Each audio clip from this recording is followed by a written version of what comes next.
Hello, and welcome to Metachemistry. This is episode 92, and tonight we're going to talk about how to kind of breathe new life into a faction that you are really familiar with or played for a while, or otherwise kind of uh, gain interest again in something that might have become old hat. I'm sure a lot of players have been in the game for a fair while, and it can become kind of easy to kind of fall into patterns, run lists in similar ways, use similar strategies and things like that. And a lot of times, the solution is to jump to a new faction for many players. And I know I've certainly had that a lot myself, but um, there are some other ways that we want to talk about to kind of help alleviate that and otherwise kind of help rekindle interest in something that might have kind of faded. But before we actually dive into that conversation, I want to take a moment to thank the sponsor of Metachemistry, Mo Games. Mo Games is an online supplier of Infinity, which you can find at mo-games.com. And as part of the sponsorship of the show, anyone who is a Patreon supporter of our show gets a 10% discount code to the Mo Game store. And in addition, we also have a raffle each month for a $40 coupon code that you can use, and that's available to anyone in North America. And you just have to be part of our Discord server, and you're entered in that raffle. You do that once a month, and you have a chance to win that. Because what's better than games? Mo Games.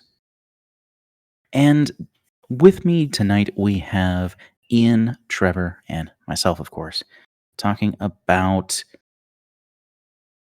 getting back into factions that maybe don't feel as exciting as they used to.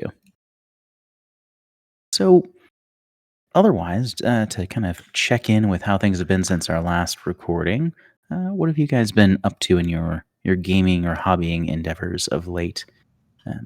Ian? Let's see. We had a local prep tournament for Salt Lake Showdown this past weekend, and it was pretty awesome. I lost one of my games, won two of them, but it was like all three games somebody got tabled, so it was wild. Yeah. And yeah, it was a lot of fun. The came in fourth out of like 13, so I think everybody did really good. Had a lot of fun with it. And then outside of that, we've been doing kind of a little bit of a BattleTech campaign thing and prepping, in preparation of doing like a bigger campaign. And that's been kind of fun, although it's very attritional, so it's been kind of a thing. But yeah, that's the story of what I've been doing lately. Awesome. And Trevor, you hosted and ran that tournament. It sounded like it was a really good turnout for most local tournaments. I know I don't always get out to those, but I was able to make it to that one. So that was cool.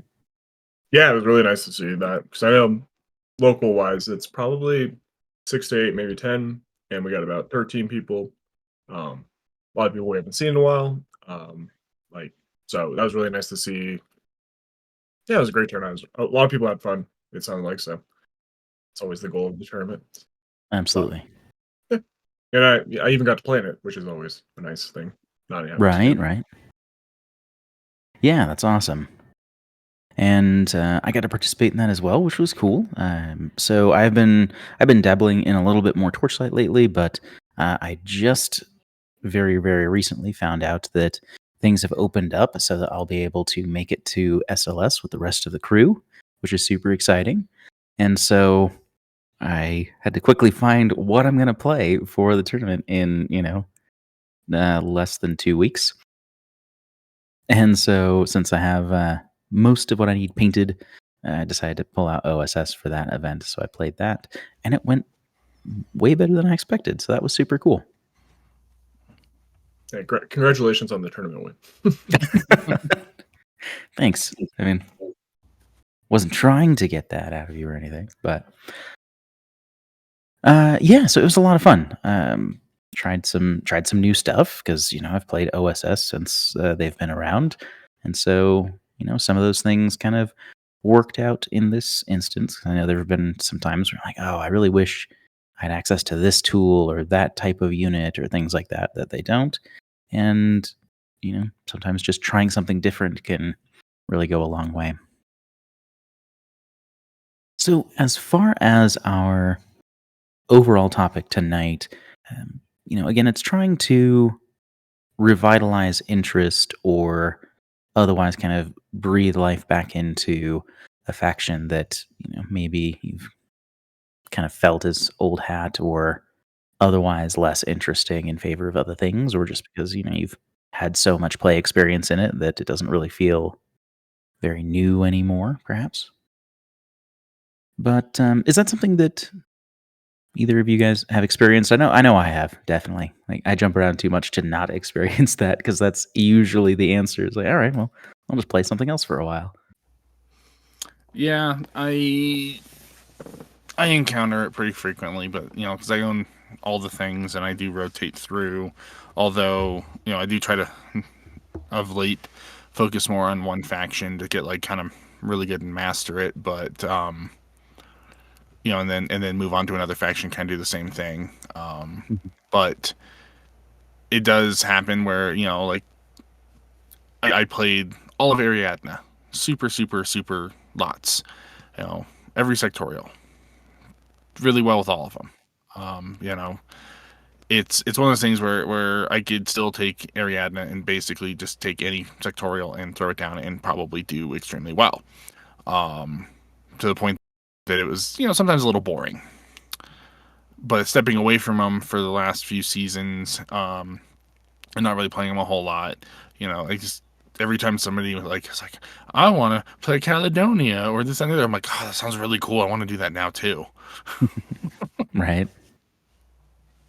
Yeah, I know there's been, a little bit of struggle with Varuna since their roster is not expansive. I mean, it's not. There are smaller rosters out there, but not very many. But what about you, Trevor? I feel like we've talked about this, at least some happening.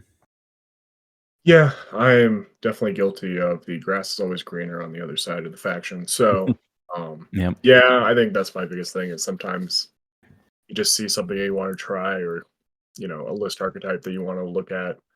And I have a pretty fickle attention span when it comes to that. I always look at the new shiny thing that my brain wants to explore. So I'm definitely guilty of hopping a lot. So. Yeah, I've definitely had that happen a fair bit. Where I'm playing OSS, but I wish I really had a better repeater access. I'll play some Tunguska, and that'll be cool. And then like, oh well, I wish I could do more cool heavy infantry stuff. And I'll play Torchlight, and the wheel keeps turning. Not that either of those factions can't do those things, of course, just that they don't do it as well as the others. So there's that. But sometimes it's just either, maybe it's not really an option to hop factions, um, or maybe you just really want to kind of push through and try and make something work with the one you're currently on. Like I know, so Ian, I know that you kind of take up a Patreon poll each season over the last several seasons, and they pick your list, and it seems to be Pano or Pano adjacent each year, which is kind of interesting to me. Because let's see, it was Neoterra, then Foreign Company, then Varuna, right? No, in NCA we didn't actually get a full one on. But Oh, yeah, okay. it was. But yeah, Foreign Company and Varuna are the two since we started doing it. Gotcha. And Foreign Company was a lot more fun. Fair. They're a little bit more varied, for sure. Yeah, they have different options. They like, and the thing is like with them, there's a lot of crossover between what Varuna can take and what Foreign Company could take, especially in regards to things like orcs. So that might be a little part of it, but a lot of the Foreign Company options seem to jive with my playstyle a lot better. Yeah, which totally makes sense. Because there are definitely times where it really is just a playstyle thing. Like, hey, I wanted to dabble in this other thing that I don't normally try to do. And it turns out I just didn't really like it that much, and I was happy where I was before, or whatever the case is. So that can certainly happen, of course.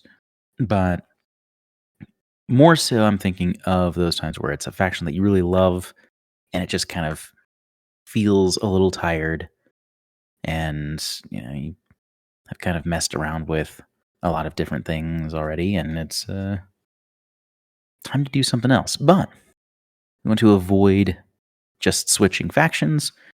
What else can we do? And I think, sorry, and what else can we do? Well, I think that maybe the most obvious to begin with is to try and take units that just don't normally show up in lists for your faction. So I'll kind of start with an example for me, which was when I was playing OSS in the event yesterday. I almost never run Yadu. I love the models. They have really interesting kit, but they're expensive.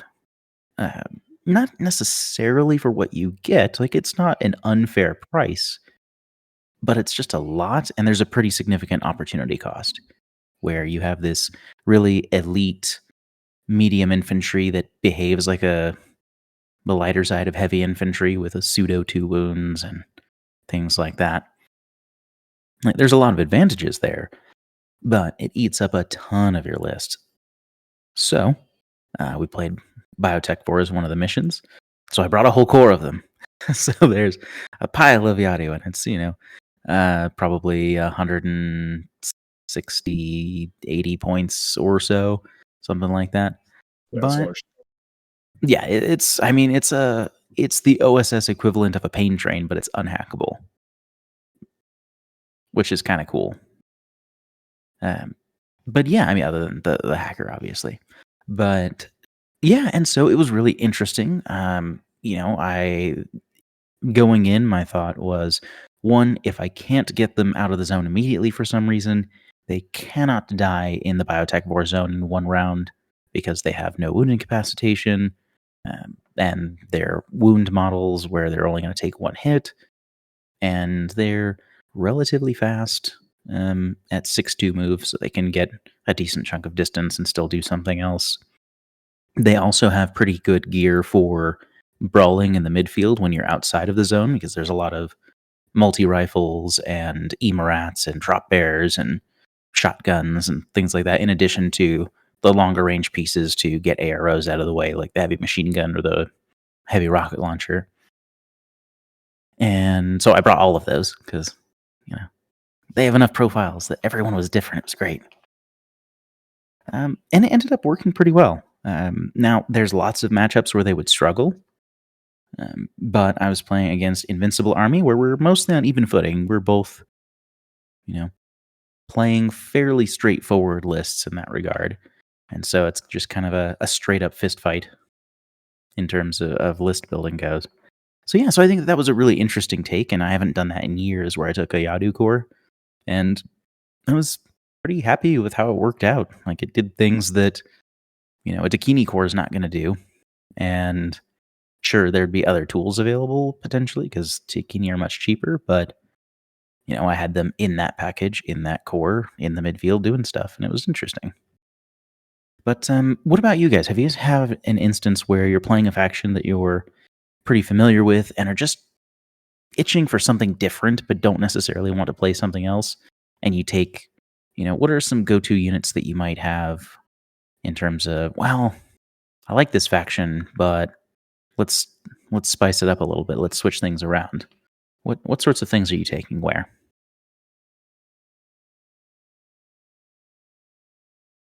I know for me, playing more Caledonia, getting ready for SLS, and another tournament example. I know with list building, I was kind of running into an issue of having 5-man core and a 3-man Harris, and I was trying out Mormers and I was trying out Wolver Harrises, and I was having moderate amounts of success. But the thing that hooked me into Infinity when I first got started in N3 was the Scots Guard models with those capes, and it was an awesome box, and that's kind of what hooked me into Infinity. So I've always wanted to make them work, and there was one of those Harrises that I couldn't get to work compared to the Wolvers and the Mormers, but I just wanted to find a way to make that unit work. For So sure. after some list building and some trying out some ideas, I ended up trying the camouflaged version of the Scots Guard.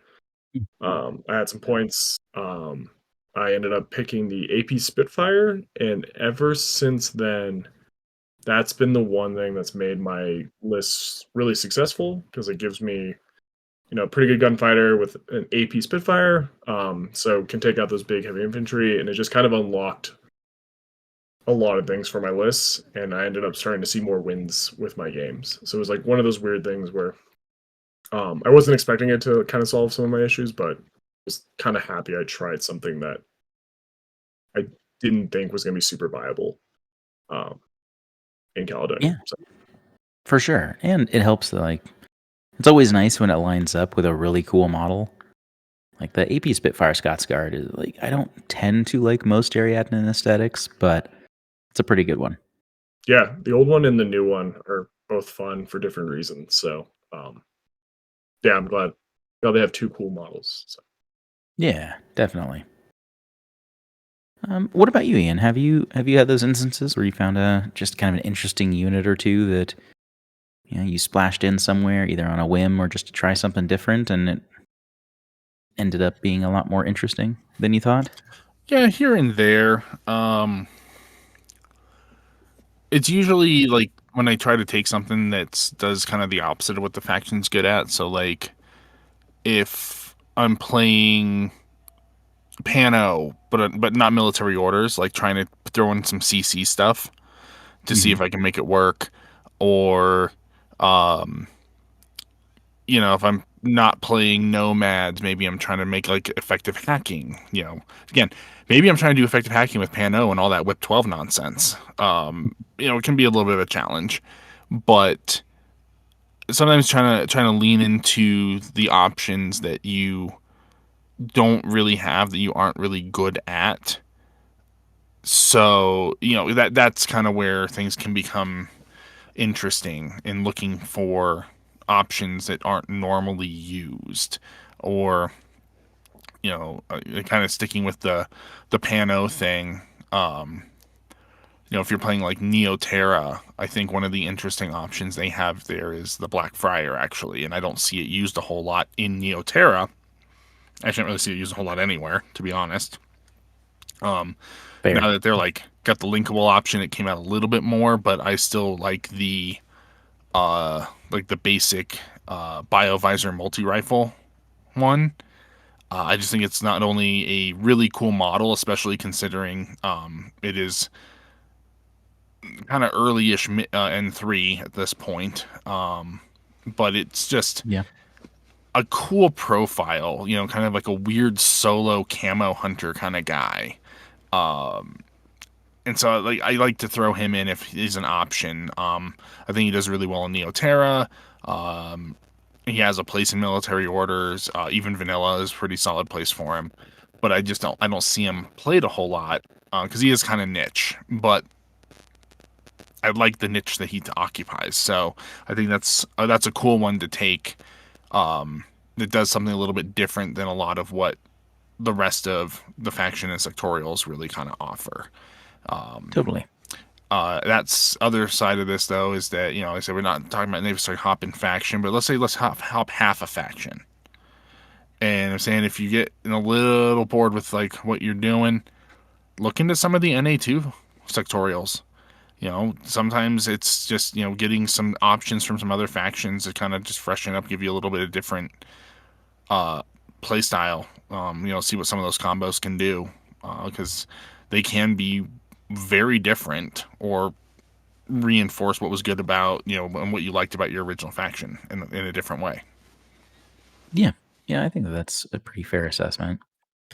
Yeah, what's interesting about kind of suboptimal choices in sectorials in my mind, it's that usually the things that are taken less frequently in sectorials, they don't tend to be outright bad profiles most often.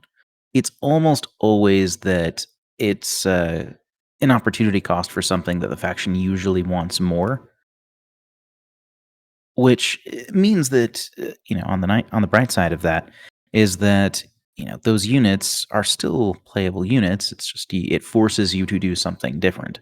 So, like for instance, I was when I was playing that Yadu core, I didn't bring any Dakinis in that list. Like, okay, well that's very different. But then that means, oh well, I don't really have as much impetus to bring an Evo hacker. So it's like, all right, well it just changes the list pretty significantly as you kind of take out these pieces that kind of interlock with other bits in more common lists or more common archetypes perhaps. So I think that's kind of fun, where like one thing that kind of is another example is looking at Rama Task Force, and you have like the heavy infantry is generally a pretty neglected category in Rama. um, I find I shy away from it because what I like about the faction are the cool super soldiers and stuff. But like you have some pretty decent stat lines on things like the Janissaries and the Alpha Seeds and things like that. Um, I do make an exception for the Sunduk boot. That thing's cool. It's a remote. Let's be honest. A little It is box remote. Yeah. It's a remote like the Sujian's remote. Yeah. But yeah, so I think it can be fun to do that, especially for pickup game nights where it's kind of I almost want to say safest time to experiment. Like there's nothing on the line, it's not stressful, you're going to hang out and just play games, and it's a really good time to try out some of these things where you can just see if something speaks to you that you might not have considered or have generally heard is not very good or otherwise ineffective or not worth it versus this other option. And we've talked about the virtues of being able to experiment before, and I think that's very important for Infinity. But yeah, I think that kind of switching up units and taking a few things here and there can actually end up altering things pretty significantly. But beyond that, you can also kind of take this a step further, right? You can do not just, okay, well, I'm going to take a unit or two that I might not normally take. One of the things that I find kind of interesting as an option for like switching up how you play a faction is to kind of come at it with a strategy that is a little bit unorthodox, or at least unorthodox for that faction.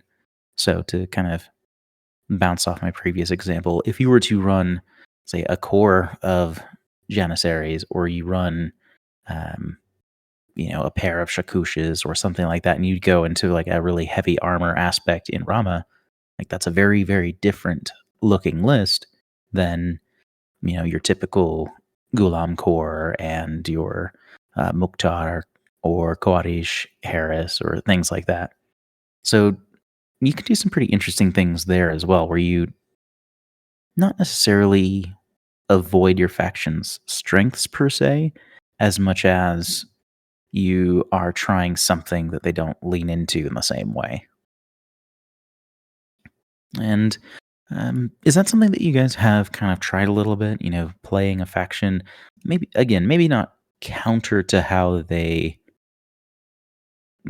try and play, but just something that kind of feels a little bit different or off kilter than their typical approach.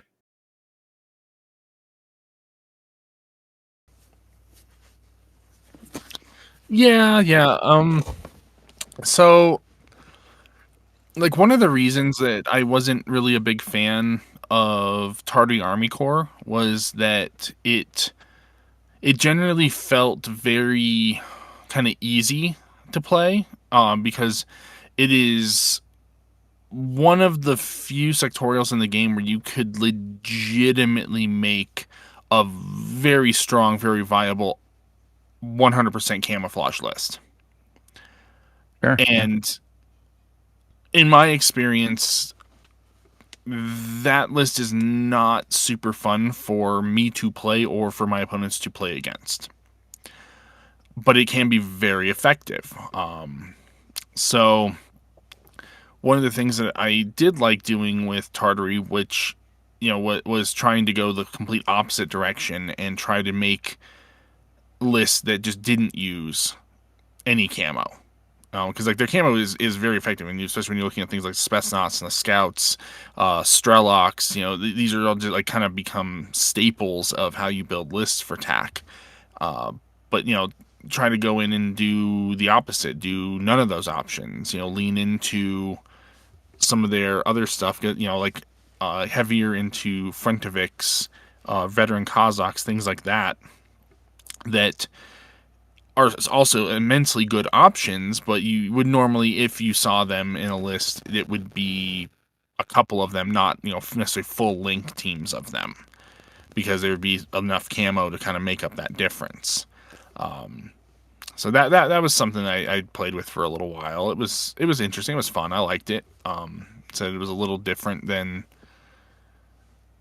a lot of the ways it often gets played. I feel like Tartary gets, it feels like most of the times I see it play, it gets probably half of its options that are in any given list are some form of camouflage. So trying to lean out of that and doing some of their other options, which again are very good. It's also very viable. It's a very different play style. It actually, if you build it right, it almost plays weirdly like knockoff Pano. I kind of see that. Yeah, it's a little weird, but they can be that very aggressive, like gunfighter style instead of ambushing. Especially with the Vet Kazakhs, like they are very much falling in line with, um, you know, heavy infantry pain train kind of stuff. Sometimes even like more of a threat just because of the T2 rifles and things like that. So they can be very successful doing that. Yeah, and there's kind of a hidden benefit there as well, right? Where, your opponents who are fairly versed in the game are, you announce a faction before you're playing and they expect one thing, and that's very much not what you have. But yeah, what about you, Trevor? Any instances you can think of where you've kind of tried a strategy that feels very different to how a sectorial, maybe, for lack of a better term, is intended to play? yeah, I had that recently. Kind of revisiting Tunguska and kind of looking at it and hadn't picked it up in a while. And they're very good at hacking. They have a decent repeater net. I've always enjoyed Hollowmen, Harris's cores. More Hollowmen, more fun for me. They're great. Yep. And the Zonautica too is another favorite of mine. But I have a painted Salamandra that has seen the table once, and that was back in M3. And Sure. it just felt really hard to make a Salamandra list that I thought was, in Tunguska's strengths, hacking heavy, stuff like that. For It's 72 points, but it still feels like it's too expensive to be effective. It Um, you definitely have to change how you write most of your yes. lists when you have one. That's for sure. So I kind of was trying to see if I could make something interesting or, and it ended up being I leaned away from maybe some strengths of Tunguska so that it's not hacker heavy. I think I have one hacker with the Interventor Lieutenant. Mhm. Not many repeaters, maybe a Securitat repeater, but I went heavy into a lot of things I don't usually bring. Um, like more Securitats, cheer killers, and then I made a bounty hunter Harris, which I don't ever touch bounty hunters in Tunguska. But that new Spitfire fire Yeah. profile, with Saforza and another bounty hunter just to kind of cheapen it up. And it actually got me really Mhm. excited to kind of see something, totally different than I would normally play that doesn't really lean into their strengths. It's more just bullets and orders. It's probably, I think, 13 or 14 orders. It's kind of weird, but it just kind Yeah. of feels really strange. I just found the cheapest things and I actually kind of like that. So that's been kind of one of the examples of like, I guess, revisiting something with a different strategy and kind of it came out a happy accident. So Yeah, and I find that I can't always make this work with some factions, but one thing that's been kind of interesting sometimes is to build to a particular theme. So like one thing that was kind of fun is I had kind of thought like, okay, well, Neoterra is looking pretty cool. You've got all kinds of cool stuff now, and like, what's a list going to look like that doesn't have any bolts whatsoever? And then I started adding some things in, and then I started thinking like, oh, well, this is kind of neat. Like, well, we can just lean into like the hexahedron aspect of it. So then I put in 2 hexa snipers. I'm like, okay, so we're gonna go with like a kind of a secret Black Ops sort of list. I'm like, all right, so we're gonna go with Max CVA locusts, and we're gonna bring Camo Uma, and we're gonna have some peacemakers support in the midfield. And so, there's which normally you might not attribute to Neoterra, but there's 5 models in the midfield, 7 if you count Oxbots, and or 8 actually, because if you count Oxbots.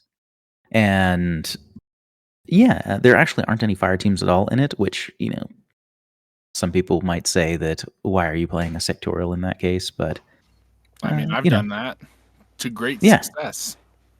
yeah, it can definitely work, and it's different, and sometimes you need fire teams, but in this case, it's just leveraging a lot of mimetism -6 or a fair amount of mimetism -6, and a couple other, uh, like going through some hacking options, and getting like peacemakers up the board further and things like that. And like there's a bullet here for more mimetism and things along those lines. And yeah, I mean, I think it was really fun. It was a neat experiment to do something different than the typical kind of static gun line that Neoterra often can feel like, because you have that with a lot of factions, right? Where you feel incentivized to build a certain way because those tools a lot of times are kind of the draw that brings you to the faction in the first place. Like one of the things I like about Neoterra is that they feel the most like pure distilled essence of Pano. Like they shoot the goodest, um, sort of thing, uh, which is kind of cool. That and the Aquila and Swiss guards are sweet, but it but seems like a yes, really fun list, actually. I'm like thinking about that now, and I'm like, man, that'd be a fun second list at a tournament where it's a like opponent dependent, where you're just like, oh, this person doesn't have any MSV. This seems like a just absolutely amazing list to bring against someone. it's kind of cool. I'll send it over to you here in a little bit, but yeah, it's kind of fun. It's a really good. I feel like it's a really good palette cleanser list for Neoterra, um, because it's just so wildly different than the stuff. Like it doesn't have either of the guard in it. It doesn't have any bolts. It doesn't have any fire teams, like I mentioned. It was pre-reinforcements, so there might be a chance that I'd squeeze in like blades or blockers in there somewhere. But I don't know. I think it's kind of cool where it's at as well. So I think something that kind of segues from that a little bit in terms of playing a faction kind of outside the box is setting up a sort of challenge for yourself to kind of force yourself to try something different. So, like with the Neoterra list I was talking about, um, the challenge it was originally a challenge of not bringing bolts and kind of turned into a what if it's a cool like secrets or not secret service, but more like a you know Black Ops operation type list. A wet work team. Yeah, there we go. And I think that you can kind of do some interesting stuff there, especially if you're not sure what you want to pursue in terms of a different strategy. So one of the players in our local meta um, is playing at least some amount of Cosmoflot, and we've talked about that a fair amount. I mean, probably some on the show as well as certainly off the air. Yeah. Much more angry off the air. No, mostly. So he was talking about, okay, well, what about playing Cosmoflot without any of the characters? Because it's in my mind, Cosmoflot really feels like just kind of Ariadna good stuff pile instead of a faction. And so that was one of the things they brought up. I'm like, okay, well, I'm going to try and write lists that just use non-characters and also try and lean into new units that came out with the faction. So generally the mostly Space Ariadna units and some other things, but no characters. That was kind of a hard line. And I don't play Ariadna. I don't have any plans to play Ariadna. Not to say it's impossible, but I don't see it so far. You should And try it it. was It's fun something to. very new and different. I mean, that's true. And maybe if I were, maybe it would be something along that style where I'm like, all right, we're just going to play most, as best as possible Space Ariadne units. And so I thought that was interesting because he kind of asked me for some feedback in terms of lists and things like that. And it was kind of fun and refreshing to see those things and try something a little bit different. I think that that's an interesting way to limit your list building to bring out the creativity. Like constraints breed creativity, they say. I think that's a really interesting way to do that. What have either of you guys done something similar where you said, okay, well, I'm going to avoid this type of unit, or I'm going to avoid this general strategy, or have you kicked out the proverbial crutches, as it were, when building lists, or do you have some kind of interesting ideas that you think would be a really cool way to play a given faction if you haven't actually done it? What about you, Trevor? Oh, sorry. Yeah, I had a weird one, and it has to do with metachemistry alumni Andrew. So Mhm. during COVID, me and him were doing a lot of talking. We were able to play a bunch of games together, but games started to become very, sacred. You only got like a game once every 2 weeks. So it was a lot of like trying to get the most out of the game. And I picked up Crigador right before COVID, was, plans of playing him. So I was, building a bunch of lists and I was trying it out when I could. And I just kept running into a wall of just nothing was working, or I kept running into the same 2 or 3 lists. And I kept getting beat by Andrew every time, and I was getting frustrated, and I just felt like I couldn't make something better. So Andrew kind of gave me the challenge of sending me a list that he had built. I know everything that's in there, hidden deployment, all that. And I got to build a list to try to counter it. And I ended up bringing a ton of different units that I don't usually bring because I knew for a fact they were hard counters to what he was bringing.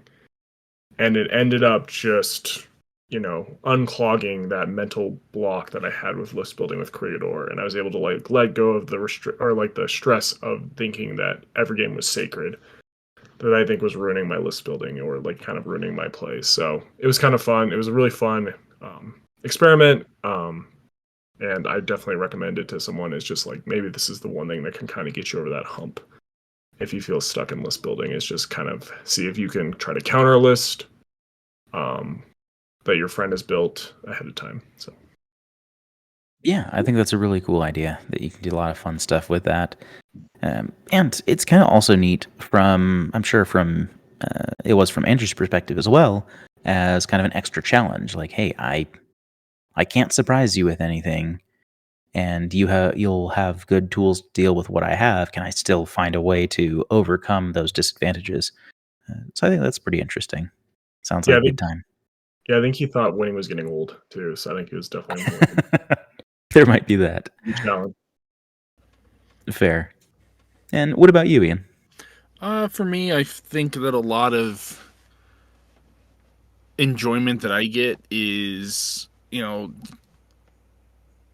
making kind of ridiculous skew lists and like leaning super hard into like one type of unit or one like kind of off the wall strategy and seeing if I can make it work, kind of thing.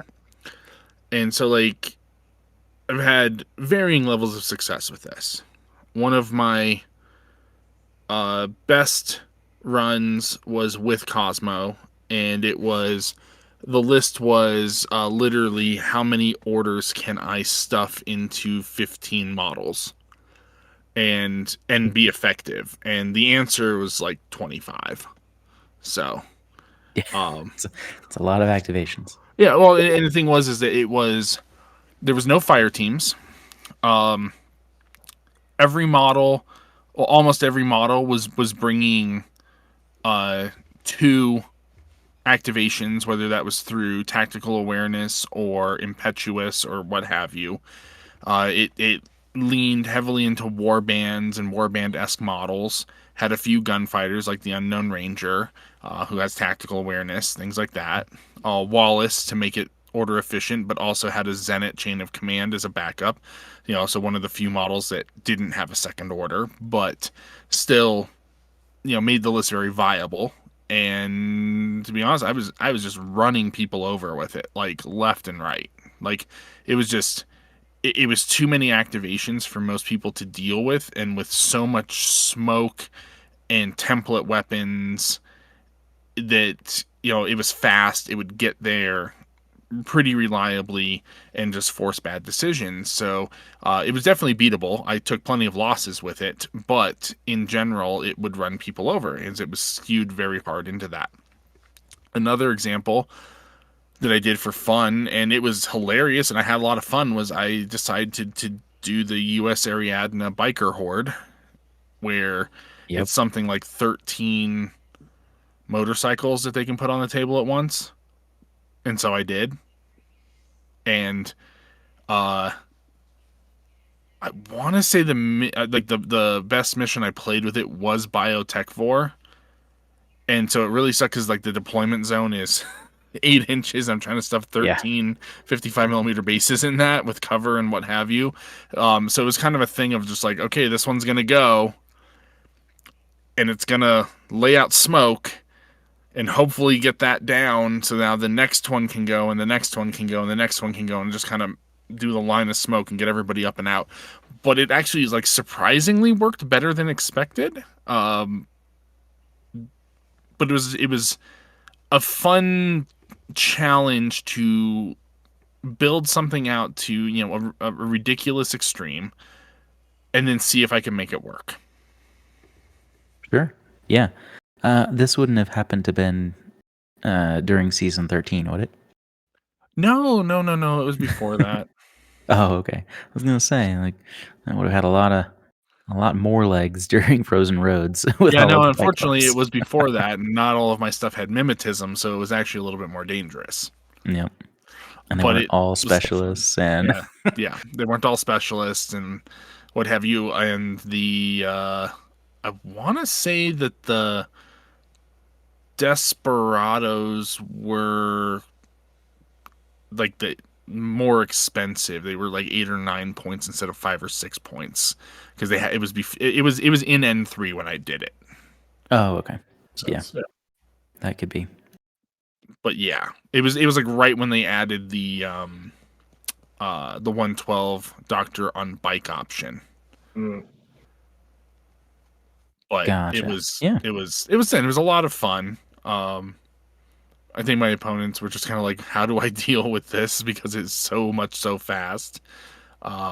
Bikes weren't linkable at the moment, so that was another thing that made it a little harder. But again, everything was getting basically double activations, so Right. Yeah. Yeah. And I think another interesting way that you can approach this sort of alternative style of list building, besides either a very specific goal or giving yourself a particular challenge or restriction. Um, Trevor, I know you'd mentioned this a little earlier in terms of getting lists ahead of time, and I think before we started recording, I thought it was really interesting when you were talking about building lists for your opponent, or even just and I've done this before somewhat, where someone's like, hey, I'm not sure what I feel like playing. You want to write me a list for this faction? I don't play that faction. Even better. Good. Then you won't necessarily pick the basics. And I think that can be a fun way to do that as well. I mean, if you're swapping lists with your opponent, or building a list for your opponent rather, then you kind of know what to expect in terms of here's what's going to be on the table and here's any hidden information, things like that. But for a more typical experience, having someone write you a list for a game that's not going to be your opponent, I think is a really fun way to kind of take a look at your faction from a different perspective, where okay, someone looks at a profile and they see something that like, oh wow, this looks really cool, like I actually wish I could take this, I'll put that in there. But you might not have thought about it because it's not considered a particularly good profile in your list otherwise. um, so that can be kind of a fun way to go about that as well. If you're having sort of a list builder's block, as it were, that can kind of give you some ideas. Which I know, like Ian, I know you've done this for me on occasion, where I don't necessarily take all of the suggestions, but but at least it gives me a basis of something else. I'm like, all right, I can see why that might have been put in there. I think that could be cool to try. But I also really want this other thing, so I will put that back. But but otherwise, yeah, and I've done similar things for people. Like one of my favorites was a buddy that was like, "Hey, I want to lean into guided missiles," and I'm like, "Okay," because guided missiles are very powerful. They are also difficult to set up actively, can be depending on your faction and your equipment. And Yeah. so, he was playing NA2 and was like, "Oh, I'm really digging Dash Shot." I'm like, "Well, you're in luck." And I built him a list, and it is absolutely horrifying because it has 3 guided missile bots and enough hackers and repeaters and what have you to do active turn spotlights and launches. And it does very well. It is actually a pretty tough nut to crack. Until he had to face me at a tournament. You're like, yes, I recognize this list. Yeah, and because I knew exactly what the weak points were to neutralize his ability. Like, I didn't go after the missile launchers at all. I went after the couple of hackers and his repeaters. And once those were out of the picture, there was no way he was going to be able to use those as anything other than direct fire, which was not where their strength was lying. Especially because 2 of those guided missile bots are tractor mules, and they're ballistic skill 10 and suck. Their range bands are awful. So, they're really good at guided missile if you can get something spotlit. Right. But yeah, so like that's a, kind of an aside that we ended up playing each other, and I just took it apart. But in the majority of other games that he played with that list, he was actually doing quite well in wrecking people, and because it wasn't a way. My perspective on it and how to do it with that faction was something that he had never considered. Yeah, exactly. And that's kind of the big draw there, is being able to get kind of an outsider's view of a sorts on something, or even if they are familiar with the faction and just tend to play a little bit differently than you. I can really kind of open up possibilities there, which can be really interesting and a lot of fun potentially.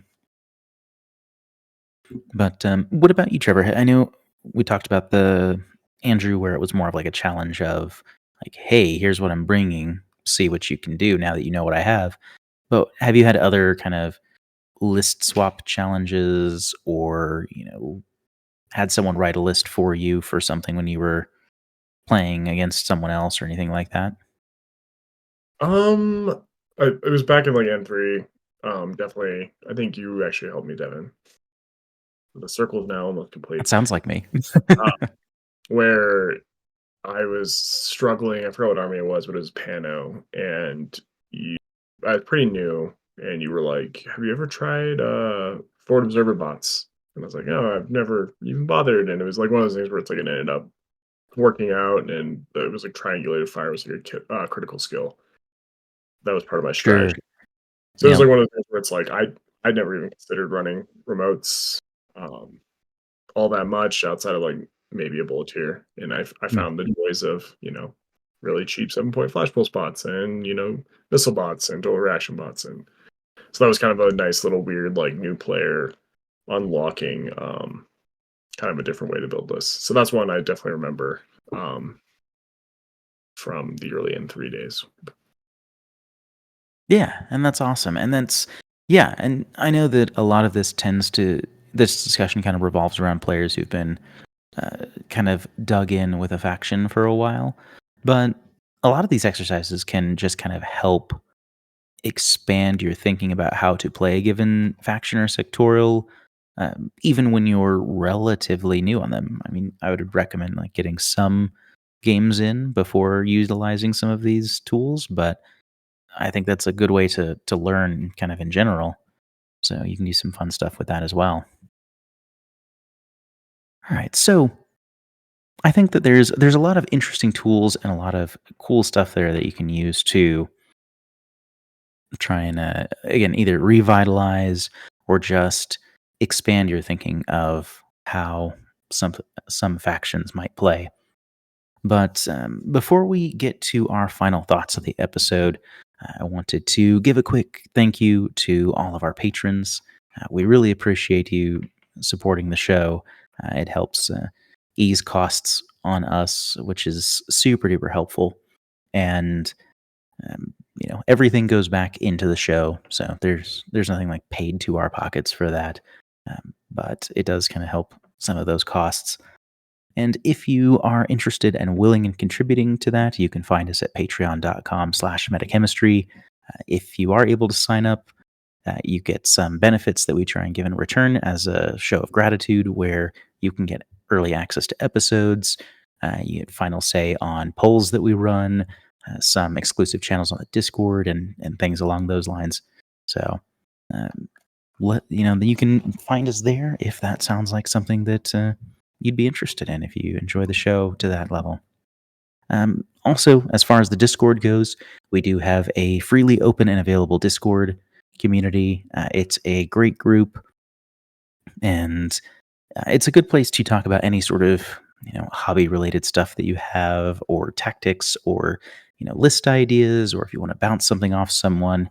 Maybe you're having some of these struggles that we're talking about here and want to get another perspective. There's people from all around the world there that would be happy to chat about it. Plus, you get entered into that raffle that we mentioned at the top of the show. But with that said, Ian, Trevor, what final thoughts do you have on this kind of topic of, rekindling that lost love with your chosen sectorial or faction? Yeah. Ian? Well, I think that there's a lot of different ways to do it, whether that's leaning into profiles that you haven't used, getting somebody else's perspective on it, trying out NA2 to get some different options with stuff that you already do like. Those are all pretty solid options, and I've done all of those, so they do work. Another one that honestly comes up is sometimes just shelve it for a while, and then when you come back to it, it might feel fresh, or it might even have gotten an update in the meantime, and that does bring some of those new options. Like, I'm excited to go back to and try out Merovingia now, because with reinforcements, they only got one new unit, but it's a pretty cool new unit in the Apache. But they got several new profiles on a bunch of their existing units.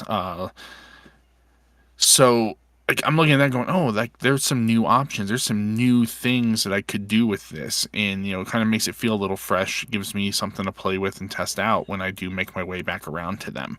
And I think that, especially with the reinforcements drop and them folding the reinforcements units into the main faction sectorials at this point, that a great many of them have got, factions and sectorials have gotten some level of boost from that. Even though Totally. I'm not super like having a ton of fun with Varuna because it's very limited, and they didn't get much from reinforcements. They did get Maximus. Mhm. So I ran him for the first time at the tournament, and I will say I don't have an opinion yet because he just didn't do anything. Sure, there's that. Both Panzerfausts missed. He needed 5 whip rolls to pull something out of a panoply, and he got 2 rounds of unopposed shooting on an opponent. So 8 shots and only landed 3 of them. Like I just right now I'm like I don't have a good opinion. But I'm gonna say it's not really an opinion because that seems like an outlier. Sure.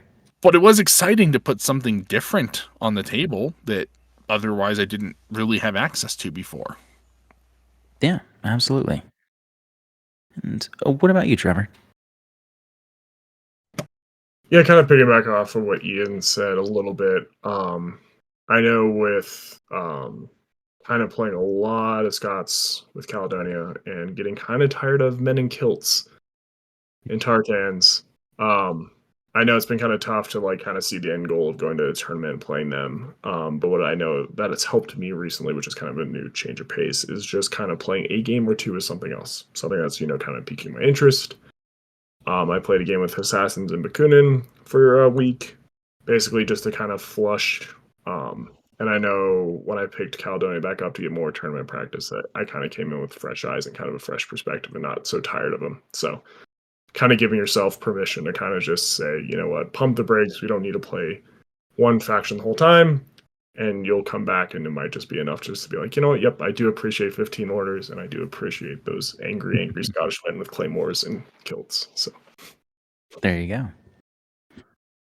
Yeah, and I would say that if you were to boil down a lot of the advice that we've talked about during this episode, it generally comes down to experiment, to try something different, and just to kind of not limit yourself to the things that you're comfortable with or are used to using and things like that. And I think that because you're experimenting, it's also very important to remember that there's a good chance that it won't work very well. And that could be a combination of maybe the new things you were trying are kind of outside of your comfort zone in general, and you're not used to that style of play. And so maybe some things get messed up, or a unit wasn't able to shine that you were trying out for the first time or in a while because the circumstances that you couldn't have known beforehand, like a poor matchup with an opponent or a rough table that doesn't suit how they behave, might stymie that.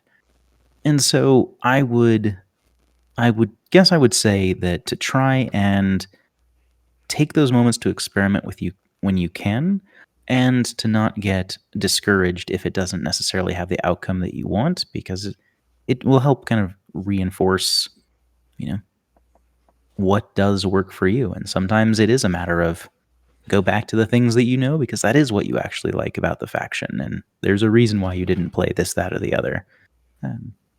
But then you'll know, and I think that that's probably the most important part. But with that, on behalf of Metachemistry, I've been Devin. Trevor. And Ian, and that's the meta.